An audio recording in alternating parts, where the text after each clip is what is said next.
이 역대상 말씀 1장부터 해서 9장까지 말씀을 쭉 가는 중에 보면 이제 아담부터 시작을 해가지고 이스라엘이 하나님 앞에 어떻게 그 구원받은 믿음의 공동체로 서가는지가 쭉 계보가 있습니다. 근데 이제 여기를 읽다 보면 참 시험 들기가 아주 좋습니다. 우선 사람 이름이 너무 많이 나옵니다. 한 600명쯤 나오는데 그 이름도 우리에게 익숙한 이름이면은 또 그나마도 그럭저럭 넘어가겠는데 우리에게는 익숙하지 않은 이름들이 누구의 아들은 누구이고 아무개가 누구를 낳고 이런 식으로다가 쭉 됩니다. 그래서 이제 그 이스라엘 역사를 쭉 가면서 또 중간에는 또 이제 포로기의 과정까지도 쭉 그 대가 이어져 가고 하면서 이 보통 인내심이 아니면 이 대목을 읽어내기가 쉽지가 않습니다. 근데 이제 그림적으로 보자면은 이렇습니다. 마치 옛날에 그 환등기 사진이 이 사람 다음에 이 사람, 이 사람 다음에 이 사람 이렇게 찰칵 넘어가듯이, 아니면은 마치 그 카메라 앵글이요, 이 사람 다음에 이 사람 이렇게 쭉 여러 사람이 대를 이어가지만은 쭉 전체적으로 이렇게 비춰주는 이제 그러한 느낌이에요. 환등기에서 사진이 찰칵 넘어가듯이, 아니면 이렇게 전체를 훑듯이 이렇게 카메라가 쭉 지나가는 그런 느낌으로다가 아무개 아들은 아무개고 누구는 누구를 낳고, 그래서 대가 쭉 이어지는 게 한 600명들이 쭉 열거되어 있는데, 유독 여기 4장에서 와가지고서는 갑자기 이 카메라 앵글이요, 잠깐만 하는 거예요. 잠깐만 하고, 여기는 할 말이 있다. 여기는 그래서 마치 갑자기 쭉 전체를 비치던 카메라가 한 곳에 멈춰서게 되고, 거기에 조명이 탁 비춰지게 되면서 다른 모든 사람들에 대해서는 그렇게 이 사람 다음에 이 사람 다음에 이 사람 이렇게 지나다가 여기에 대해서는 할 말이 있다 하고서는 카메라가 딱 멈춰서고 갑자기 집중이 쫙 되는 것처럼, 그런 느낌이 바로 이 역대상 4장 9절과 10절의 말씀이 바로 그러한 말씀입니다. 이 야베스의 이야기가 등장하기에 시대적인 배경은 여러 가지 문제투성이고 고통이 많은, 말하자면 깊은 한밤중 같은 그러한 세월이었습니다. 근데 똑같은 이 시절을, 이 어려움의 시절을 똑같이 통과해서 지내면서도 그것을 어떻게 대하느냐에 따라서 우리 인생에 바램 같아서는 늘 꽃길만 걷고 싶고 또 어려움을 당하고 싶은 사람은 아마 없을 것이고, 우리 바램도 우리 모든 성도들이 그저 순적하게 순탄하게 이렇게 살아가기를 바라지만 우리 현실은 안 그렇지요. 이런 문제 저런 어려움을 살다 보면은 숱하게 만나게 됩니다. 그래서 이제 그 시편의 표현대로 하자면 심지어는 사망의 음침한 골짜기를 걷는 것 같은 그런 때도 우리 인생 중에서 만나게 되기도 하고, 하나님 왜 내게만 이런 고통이 이런 생각이 들 때가 있어요. 다른 사람들 다 피해 가던데 왜 내게 이런 고통이 이렇게 겪게 합니까? 그럴 때가 있습니다. 그런데 문제는 그럴 때 우리가 어떠한 신앙의 자세를 가지고 우리가 살아가느냐에 따라서 결과는 엄청 달라질 수가 있다고 하는 겁니다. 어떤 동네에 아주 못된 술주정뱅이 아버지가 있었다죠. 두 아들이 있었는데 한 아들은 자라가지고 아버지 온 동네 손가락질 당하고 그저 참 가족 모두가 고통받고 그 속에서 자라가지고서는 이제 목사님이 되었어요. 아주 존경받는 목사님이 되었어요. 또 한 아들은 그 아버지 밑에서 그 아버지의 아들 아니랄까봐 아버지보다 그냥 더 하면 더 했지, 그 술 주정뱅이가 돼가지고 똑같이 아버지가 하던 그 짓, 그저 가족들에게 고통 주고 동네 사람들에게 손가락질 당하고 그러고 살고 있는 거예요. 사람들이 묻습니다. 목사님, 존경받는 목사님에게, 아니 그 아버지 밑에서 어떻게 이렇게 존경받는 목사님이 되었습니까? 아니 그럴 수밖에 없지 않습니까? 이분이 대답이 그럴 수밖에 없지 않습니까? 그 아버지 밑에서. 그런데 그 술주정뱅이 아들한테 또, 아니 당신은 아버지의 그 지긋지긋한 그 술주정뱅이 아버지 밑에서 어떻게 당신도 그렇게 됐습니까? 하니까는 이 아들 똑같은 말을 하는 거예요. 그럴 수밖에 없지 않습니까? 여러분, 그럴 수밖에 없는 게 맞습니다. 그 똑같은 그 내 삶의 환경을 어떻게 해석해내느냐에 따라서 결과는 그럴 수밖에 없는 결과가 오게 되는 것입니다. 위기라는 말이 한편으로다가는 위태할 위자이기도 하지만 기회, 기자, 기회이기도 하죠. 이 위기의 때가 위험에 빠질 수도 있고, 한편으로다가는 새로 이 위험 속에서 영적으로 긴장해서 말이죠. 그래서 새로운 도약의 계기를 삼을 수도 있기도 하고 그렇습니다. 오늘 말씀에 등장하는 야베스라고 하는 사람이 바로 그런 위기의 인생이었습니다. 태어나면서부터 위기였습니다. 이름 자체가, 야베스라고 하는 말 자체가 고통이라고 하는 말입니다. 아픔이라고 하는 말이죠. 뭐 우리처럼 성이 있었다면 뭐 김아픔, 뭐 박슬픔, 뭐 이런 거겠죠. 이 고통, 뭐 이런 걸 거예요. 태어나는 순간부터가 그 일생이 아주 어려운 가운데서 태어났다고 하는 것입니다. 그 어려움이, 아픔이 무엇인지는 성경이 자세하게 설명은 안 해주고 있습니다만은 성경의 주석가들의 여러 가지 추측을 보면, 첫 번째는 태어날 때 어머니가 거의 죽을 뻔하다가, 말하자면 어머니가 살자니 이 아기가 죽겠고, 아기를 살리자니 어머니가, 그래서 죽을 각오를 하고서는 낳았는데, 그런데 이 아이가 태어날 때부터 이 고통 가운데 태어났으니 뭐 이렇게 해석하시는 분들도 있고요. 또 두 번째는 아마도 원치 않는 그러한 탄생이 아니었을까. 말하자면 조선시대로 말하자면은 뭐 서자라든지 아니면은 뭐 요즘에 흔히 하는 말로 하자면은 뭐 성폭력을 당해가지고 원치 않는, 태어나지 말았어야 될 아이가 태어날 때부터 태어났으니, 너는 태어나면서부터 환영받은 게 아니라 너는 왜 태어났니? 그래서 그 이름을 갖다가 김고통, 이 아픔, 이렇게 지은 것이 아닌가. 아니면 세 번째로다가는 야베스가 태어날 그 무렵에 아버지가 죽었거나 아니면은 전쟁 등으로 집안이 도대체 먹고 살 방법이 없는 그 가운데서 태어났는지 말이죠. 고대에는 흔히 있는 일이, 그래서 농사해가지고 거들만 하면은요, 그저 쳐들어와가지고, 이웃 나라들이 쳐들어와가지고서 말이죠, 젊은이들 잡아가고 그 곡식 농사한 거 수확해 보기도 전에 다 뺏어가 버리고, 뭐 이런 일이 흔하게 있었으니까.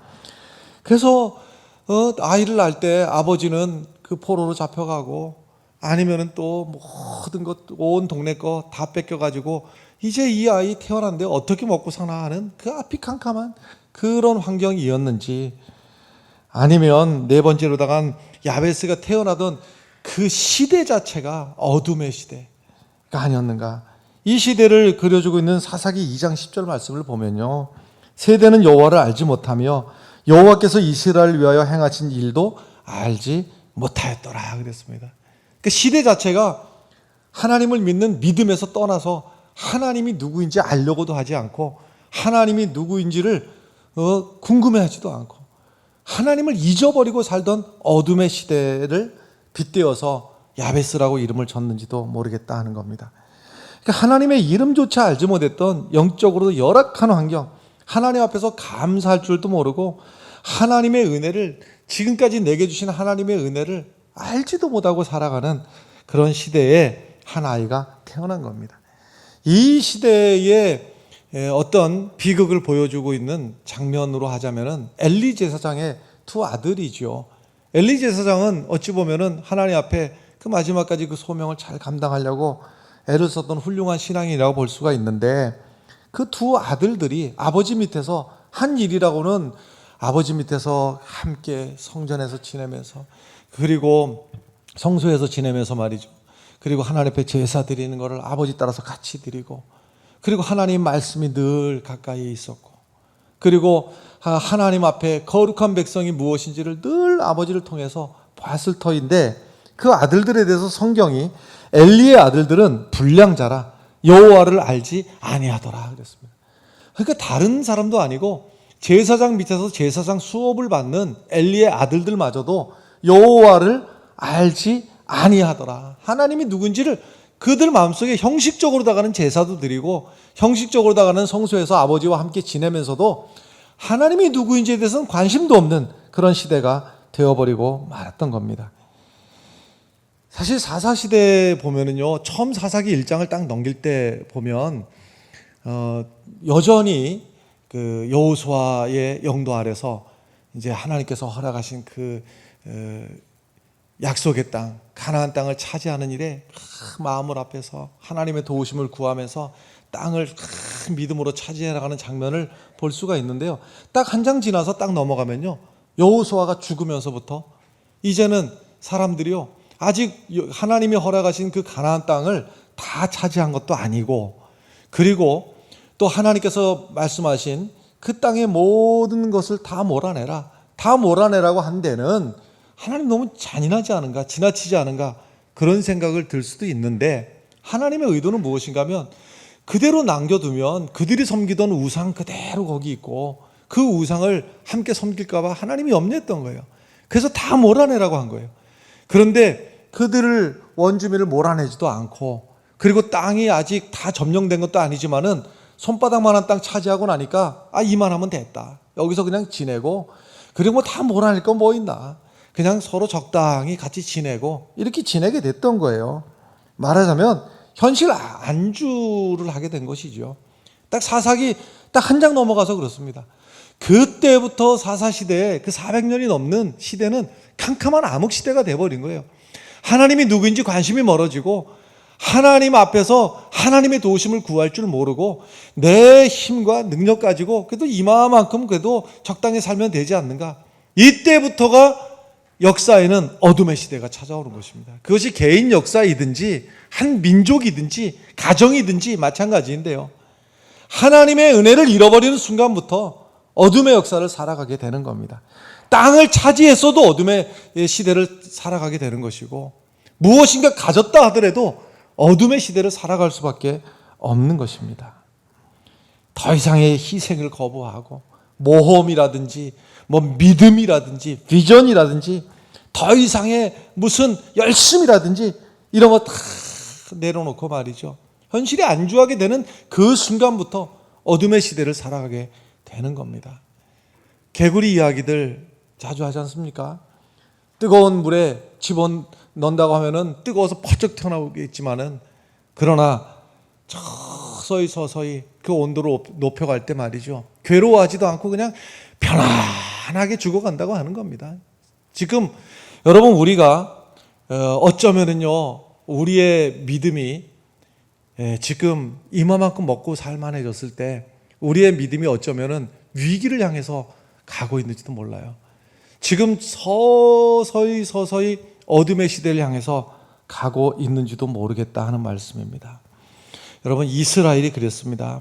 더 이상 그들에게 신앙이 그들의 삶의 기준이 되지를 못했고, 하나님의 말씀이 내 삶의 예스와 노의 기준이 되지를 못했고, 삶의 기준이 만몬, 물질이 기준이 될 때 하나님의 영광은 떠나고 이 시대는 어둠의 시대를 맞이하게 되었던 것입니다.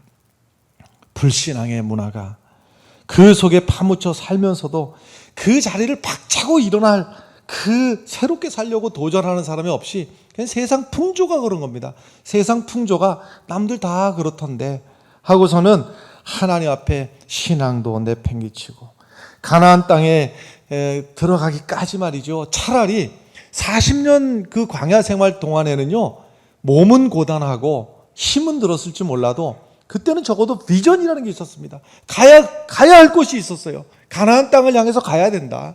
하나님이 약속하신 땅이 있다. 우리가 이루어야 될 곳이 있다. 목적이 있었고 비전이 있었어요. 차라리 그때가 나았습니다. 근데 정작 가나안 땅을 전체는 아니더라도 일부분 차지하고 나니까 뭐 이만하면 되지 않았나 하고서는 나태해지는 순간에 신앙이 희미해지고 하나님의 말씀이 희미해지고 하나님을 향한 간절한 마음이 다 희미해지고 이럴 때에 말이죠. 모든 사람이 그럴 때요. 참 함께 이렇게 휩쓸려 가기가 너무 쉬운 겁니다. 이 어둠의 시대에 아니라고 나선 사람이 야베스였던 거예요. 아니라고. 모두가 다 하나님을 떠나서 하나님의 말씀을 떠나서 살아가고 있는 이 시대 가운데서 야베스라고 하는 이 사람이 아니라고 하나님의 말씀 붙들고 일어서는 것이죠. 주여, 내가 지금 내 삶의 환경이, 내 이름이 야베스, 고통이고 괴로움이지만은 이 시대를 박차고 일어나서 하나님이 내게 주신 이 환경 속에서 내가 좌절하지 아니하고 하나님 앞에서 내가 쓰임받는 사람이 되기를 원하오니, 그래서 내가 많은 사람에게 영향력 있는 사람이 되기를 원하오니 주여, 그러니까 내게 복을 더해 주십시오. 할렐루야. 이것이 바로 야베스의 기도였던 겁니다. 소금, 화학적으로는 염화나트륨이라고 안 합니까? 염소와 나트륨이 각각 있을 때는 그것이 독극물처럼 말이죠. 독이 될 수가 있어요. 근데 이 염소하고 나트륨이 잘 합쳐져 가지고서는요, 그것이 이제 좋은 맛을 내는, 짠맛을 내는 염화나트륨, 소금이 되는 것처럼 이 시대에 독소와 같은 것들이 내 삶의 주변에 있다 할지라도 그것을 믿음으로 융화시켜 가지고서 하나님 앞에 새로운 헌신의 도구로다가 쓰임받는 도구로, 축복의 도구로 야베스는 서게 되기를 바랬던 것입니다. 야베스는 그 형제보다 귀중한 자라 그랬습니다. 야베스가 형제들보다 귀중한 자라. 이 기도를 하나님께서 들으셨어요. 들으셔서 결과적으로다가는요, 야베스가 살던 그 땅 이름 자체가 야베스로, 지명 자체가 야베스로 바뀌었고요. 그리고 야베스의 그 일가가 야베스라고 하는 한 부족을 이루게 되었어요. 하나님이 그 기도를 들어주신 것입니다. 어떻게 이 고통과 슬픔의 인생 야베스가 가장 존귀한 자가 되었을까? 첫 번째로 야베스는 인생의 그 깊은 밤에 빛나는 믿음을 가졌기 때문입니다. 믿음이라고 하는 것이요, 히브리서 11장 1절에 보면 믿음은 바라는 것들의 실상이요 보지 못하는 것들의 증거다 그랬습니다. 지금 내 눈에 보이는 것은 고통스러운 문제, 그리고 이런저런 어려움이 내 삶을 진치고 있는 것 같지만 내 눈에는 아직 안 보이더라도 하나님이 내게 주실 계획이 있고 하나님이 내게 주실 축복이 있고 내 기도를 들으시는 분이 하나님이시라는 것을 믿는 것, 이것이 바로 믿음이라고 하는 겁니다. 세상 모든 사람들이 보는 것은 캄캄한 어려움만 보고 있지만은 그 어두움 가운데서, 칠흑 같은 어두움 가운데서도 하나님이 주시는 내일이 있고 소망이 있고 비전이 있고 하나님이 이루실 계획이 있다고 하는 것을 믿는 것, 이것이 바로 믿음입니다. 할렐루야. 야베스는 자신이 처한 그 형편을 숙명으로, 내 운명, 팔자, 운명으로 받아들이지도 않고 팔자로 받아들이지도 않고 숙명으로 받아들이지도 않았어요. 이웃을 향해서 원망하거나 하나님을 향해서 불평하지도 않았어요. 이 슬픈 인생을 축복의 인생으로 바꾸어 달라고 기도한 것뿐이에요. 하나님 앞에 기도했더니, 말하자면 거룩한 불만을 가지고 하나님 앞에 나아갔던 것이죠. 내 삶에 이런저런 불편한 일들을 가지고 사람 붙들고서는 밤새도록 신세 타령, 그리고 누구 원망 밤새 한다 하더라도 단 하나도 달라지는 건 없습니다. 그러나 똑같은 문제를 가지고 하나님 앞에 나서 기도하다 보면 하나님께서 그 기도를 들으시고 그 기도 가운데 하나님의 역사가 임하고 하나님의 도우시는 은혜로 말미암아서 하나님께서 상황을 변화시켜 주시든지 상황을 넘어갈 수 있는 힘을 주시든지 그 문제가 능력을 잃어버리든지 이루어 주시리라 믿습니다. 에베소 2장 10절의 말씀 보면 하나님의 백성들이 어떤 존재인가 하는 것을 설명하던 중에 우리는 그의 만드신 바라 그랬습니다. 지금 나의 존재가 남들이 볼 때는 이런 어려움 속에 저런 아픔 속에 처해 있는 것처럼 보일 수 있으나 내 존재가 어떤 존재이냐? 하나님께서 나를 만드신 존재다. 이것을 표준 세번역이나 공동번역에서요 더 잘 번역해 놨어요. 나는 하나님이 만든 작품이다라는 거예요. 지금 내가 세상이 볼 때는 내가 대단치 않아 보이고 내가 나를 볼 때도 엄청난 것을 이룬 상태는 아니지만은 그러나 내가 누구냐? 하나님의 작품이다라는 거예요. 여러분, 하나님 앞에 이 어두운 세상에서 우리 모두 각자가 하나님의 작품인 것을 잊지 않을 때 이 어두운 시대의 빛과 같은 그러한 존재로 하나님께서는 사용해 주시리라 믿습니다. 나는 하나님의 작품입니다. 하나님께서 나를 만드셨습니다. 할렐루야. 야베스는 위대한 비전의 사람이었어요. 거룩한 불만 마음속에 그도 불편한 게 있었고 문제가 있는 걸 알았지요. 그러나 그 내가 가진 약점을 뛰어넘어서 영향력 있는 삶을 살아가고 싶었던 겁니다.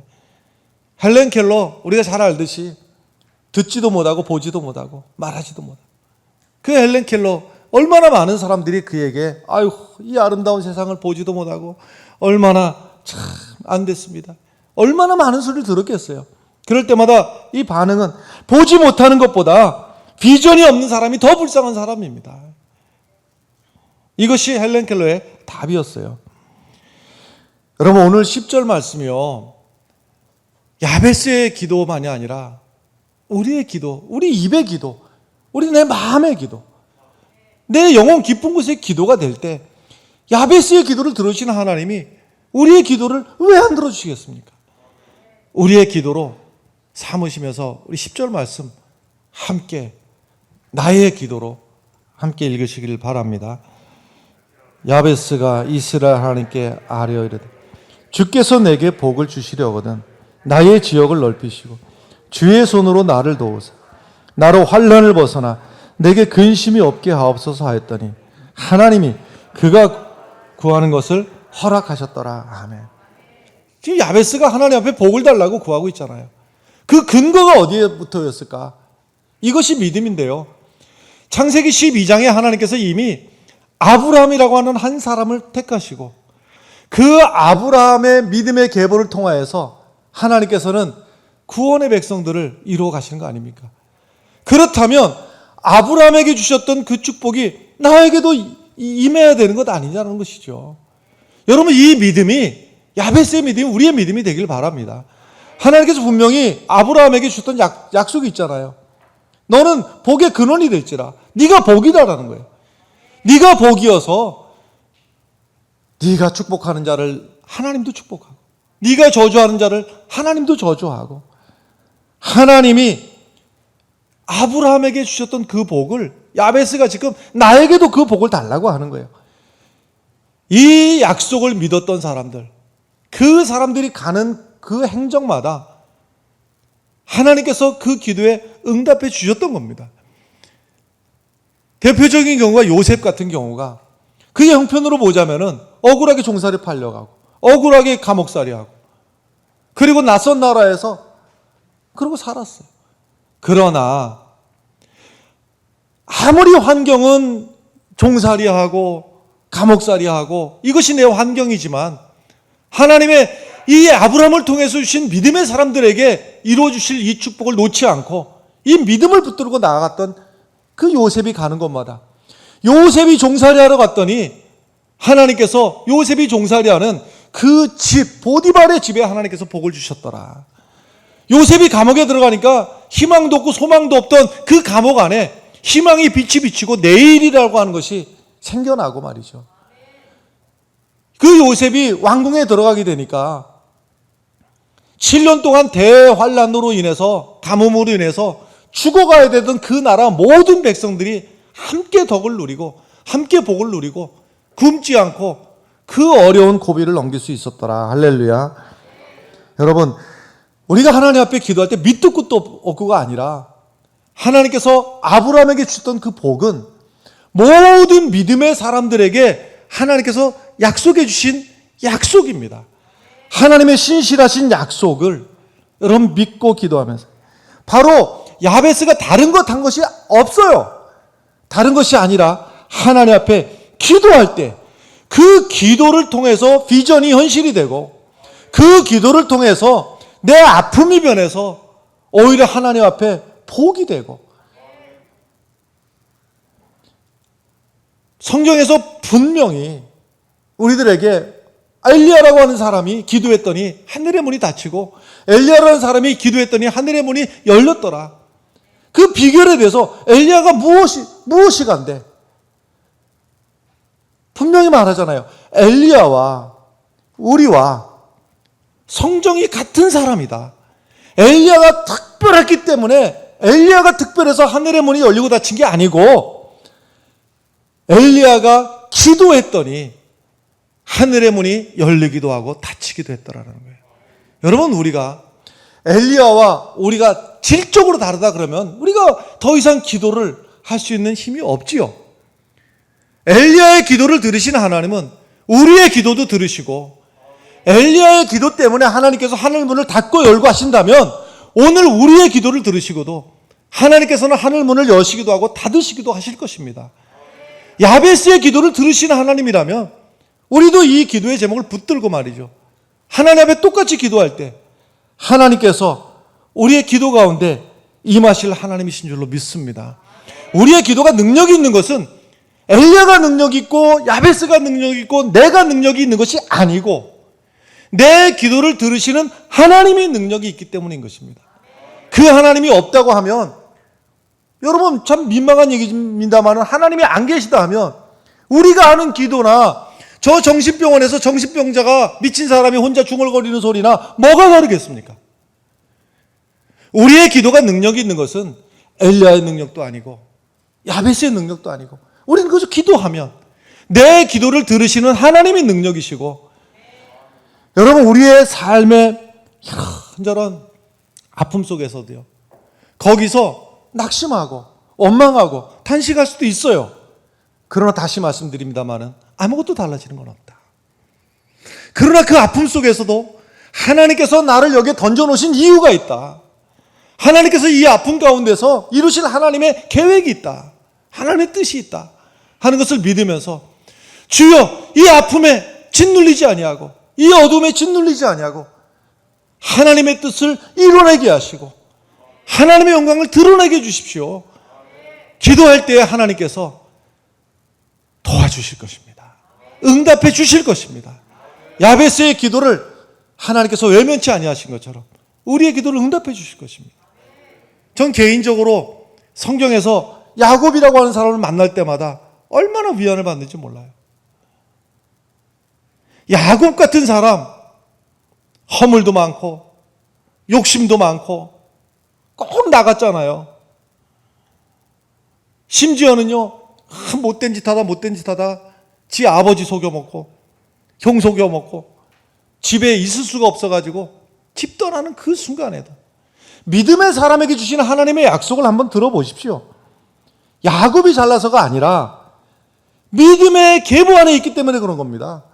믿음의 계보 안에 있을 때에 꿈에 본즉 사닥다리가 땅 위에 섰는데 그 꼭대기가 하늘에 닿았고 하나님의 사자가 그 위에서 오르락내리락 하고 여호와께서 그 위에서 서서 가라사대 나는 여호와니 너의 조부 아브라함의 하나님이요 이삭의 하나님이라. 너 누운 땅을 내가 너와 내 자손에게 주리니 내 자손의 땅이 티끌같이 되어서 동서남북에 편만할지며 땅의 모든 족속이 너와 내 자손을 인하여 복을 얻으리라. 내가 너와 함께서 내가 어디로 가든지 너를 지키며 너를 이끌어 이 땅으로 돌아오게 할지라. 내가 내게 허락한 것을 다 이루기까지 너를 떠나지 아니하리라 그랬어요. 아니 야곱이 엄청 위대한 일을 해서 하나님께서 이 말씀을 주셨다면 나는 어떡하나. 질적으로 다른데. 근데 보면은 참 야곱을 볼 때마다 내 모습을 보는 것 같다. 이렇게도 부족하고 저렇게도 모자라고. 그러나 문제는요, 그가 믿음의 계보 안에 있었다는 것이에요. 그럴 때 하나님께서 내가 너를 떠나지 않는다. 내가 너를 책임져 주겠다. 여러분, 우리가 적어도 말이죠. 적어도 하나님 앞에 예배하는 성도들 아닙니까? 예수 그리스도를 나의 주로 인정하고 있는, 우리도 때로는 부족하고 내가 왜 그랬을까 후회스러운 면도 있고, 그러나 적어도 말이죠. 적어도 우리가 믿음 안에 있는 것은 사실 아닙니까? 우리에게 믿음을 왜 주셨을까? 야베스처럼 하나님 앞에 믿음으로 기도할 때 내 환경이 나를 누르지 않고 어려움이 있어도 그것을 이겨낼 수 있고, 그 어려움 가운데서 오히려 캄캄한 밤에, 왜 캄캄한 밤에 나를 던져 놓으셨을까? 캄캄한 밤에 별과 같이 빛나는 믿음을 하나님께서 원하시는 겁니다. 하나님 앞에 야곱의 하나님이 나의 하나님이시고, 야베스의 하나님이 나의 하나님이시고, 요셉의 하나님이 나의 하나님이시고, 아브라함의 하나님이 나의 하나님인 거로 하나님 앞에 기도할 때 야베스의 기도가 운명을 뒤집어 버리는 것이죠. 저주를 뒤집어서 복으로 변하게 하고, 부모로부터 받은 여러 가지 한계와 여러 가지 환경의 불리한 점들을 하나님 앞에 엎드려 기도할 때에 하나님께서 야베스를 시대의 위대한 복받는 사람으로 세워주신 것처럼, 여러분, 우리가 해야 될 유일한 한 가지, 야베스처럼 하나님 엎드려 기도하는 그런 성도들이 되시기를 간절히 바랍니다. 성도는 고난에 눌려 살아도 안 되고요. 성도는 오히려 또 먹고 살만 할 때 세상에 취해서 하나님을 떠나서도 안 됩니다. 어려운 가운데서나 하나님께 주시는 은혜 가운데서나 사도 바울의 고백처럼 내가 일체의 비결을 배웠노라. 내가 가난 가운데서도 내가 기죽지 않고, 내가 하나님 앞에 믿음으로 나아갈 수 있고, 내가 부한 가운데서도 교만하고 자고하지 않고 하나님 앞에 엎드려 기도할 수 있을 때 하나님께서 모든 것이 합력하여 선을 이루게 하시리라 믿습니다. 한국 최초의 맹인 유학생이었대죠. 그 강영우 그 박사님 말이죠. 한 10년 전쯤에 돌아가셨는데, 이분이 유학도 그렇고요. 그 전에 공부하기가, 이 시각장애를 가진 분이 공부하기가 아마도 눈은 멀쩡한 사람보다도 뭐 10배 더 하겠지요. 그 노력의 정도가 똑같은 것을 이루기까지 얼마나 고통이 심했겠습니까? 거기서 또 유학까지 가서 공부를 하려니 얼마나 힘들겠습니까? 젊은 날 말이죠. 하나님 앞에 참 울면서 하나님 앞에 기도도 많이 했다고 그러죠. 그리고 하나님 원망하면서 말이죠. 하나님, 왜 나는 맹인이 되어서 시각장애인이 돼갖고 내가 이 어려움을 겪어야 됩니까? 그러다가 어느 날 말이죠. 결단한 것이죠. 하나님, 오히려 차원 높은 기도를 하나님께 드린 거예요. 하나님, 나의 이 고통을 통해서 오히려 다른 사람을 섬길 수 있는 도구로 날 삼아 주시옵소서. 이 인생 드라마 이 과정을 보면서 나중에는요, 부시 대통령 특별 보좌관으로 이제 활동을 하시다가 나중에 이제 돌아가시게 되었는데, 노만 빈센트 필 박사님이 이 강영우 박사의 이 그 얘기를 듣고 말이죠. 당신의 인생 얘기를 듣고, 당신의 그 얘기를 듣고 하나님이 안 계시다고 부인할 수 있는 사람은 아무도 없습니다. 오히려 그가 그 고난의 과정 속에서 오히려 하나님을 붙들고 이기고 승리하는 별과 같은 존재가 됐기 때문에 오히려 그의 말이 더 하나님의 살아계심의 증거가 되었던 겁니다. 여러분, 우리가 살다 보면 발행 같아서야 그저 그냥 푸른 초장 맑은 물가로 우리가 살고 싶은 것이, 그리고 우리 성도님들이 그렇게 살기를 또 목사도 간절히 바랍니다. 그러나 어찌 그러겠습니까? 살다 보면 사망의 음침한 골짜기를 어떡하나 싶을 때를 만날 때도 있을 겁니다. 여러분, 지금 그러시다면, 또 앞으로 그런 일을 만난다면 야베스를 기억하시고, 야베스가 하나님 앞에 엎드려 기도했더니 하나님이 그 구하는 것을 들으셨더라. 여러분들의 간증이 되기를 바라요. 하나님께서 우리 아무개 성도의 기도를 들으셨더라. 아무개 성도의 기도를 들으셨더라. 여러분들이 바로 그 야베스와 같은 삶의 주인공들이 되시기를 주의 이름으로 간절히 축원합니다.